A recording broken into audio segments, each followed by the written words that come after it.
দুই ভাই বোন জানতে পারল যে এতিমখানার প্রতিটি মেয়ের বড় হওয়ার পর এক অদ্ভুত ঘটনা ঘটে। যখন তারা প্রাপ্তবয়স্ক হয় তখন পরিচালক তাদের একটি রহস্যময় বাড়িতে নিয়ে যায়, যেখানে কাউকে প্রবেশ করতে দেওয়া হয় না। একদিন এক ধনী ব্যবসায়ী সেই ঘরে ঢোকে। ভাই বোন চুপি চুপি জানালার কাছে গিয়ে দাঁড়ায়। তারা ভেতর থেকে অদ্ভুত চিৎকারের শব্দ শুনতে পায়। হঠাৎ ভাইয়ের পা পিছলে গেলে শব্দ হয়। শব্দ শুনে পরিচালক দ্রুত বেরিয়ে আসে। যে পরিচালক সবসময় নম্র ও দয়ালু ছিলেন, তিনি হঠাৎ রেগে গিয়ে তাদের সতর্ক করেন এই ঘরের কাছে আর কখনো না আসতে, না হলে এতিমখানা থেকে বের করে দেওয়া হবে। কৌতূহলী ছোট বোন ভাবে ভেতরে নিশ্চয়ই মজার কিছু আছে। সে পরিচালককে তাকে ভেতরে নেওয়ার জন্য বলে, কিন্তু পরিচালক জানায় শুধু প্রাপ্তবয়স্ক হলেই সেখানে যাওয়া যায়। তখন থেকেই মেয়েটি দ্রুত বড় হওয়ার জন্য অপেক্ষা করতে থাকে। মেয়েটির 18তম জন্মদিনে সে আর অপেক্ষা করতে পারে না। সে পরিচালকের কাছে গিয়ে তাকে সেই বাড়িতে নিয়ে যেতে বলে, কিন্তু ভাই তাকে বাধা দেয়, কারণ সে লক্ষ্য করেছে যেসব বড় বোন আগে সেখানে গিয়েছিল তারা আর কখনো ফিরে আসেনি। আর প্রতিদিন অনেক অচেনা লোক সেই বাড়িতে যাতায়াত করে। তার মনে সন্দেহ জাগে। এ নিয়ে ভাই বোনের মধ্যে ঝগড়া হয়। ঠিক তখন পরিচালক সেখানে আসে, তার সঙ্গে এক সুন্দরী মেয়ে।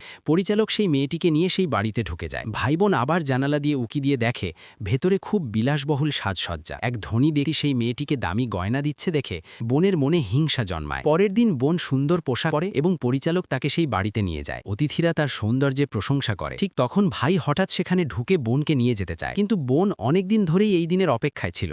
সে রাগ করে ভাইকে বলে সে আর কখনো তার সঙ্গে কথা বলবে না। পরিচালক বলে এটা শুধু একটি পার্টি এবং ভাইকেও যোগ দিতে বলে। সে ভাইকে একটি ওয়াইন আনতে পাঠায়। ভাই পরিচালকের কথা বিশ্বাস করে চলে যায়, কিন্তু ফিরে এসে দেখে সবাই গায়েব। হঠাৎ ভেতর থেকে আবার সেই অদ্ভুত চিৎকার শোনা যায়। ভাই ভয়ে কেঁপে ওঠে এবং দরজায় জোরে জোরে ধাক্কা দেয়। ভেতরের শব্দ আরও তীব্র হয়ে ওঠে। তখন ভাই দ্রুত একটি ইঁট তুলে তালা ভাঙার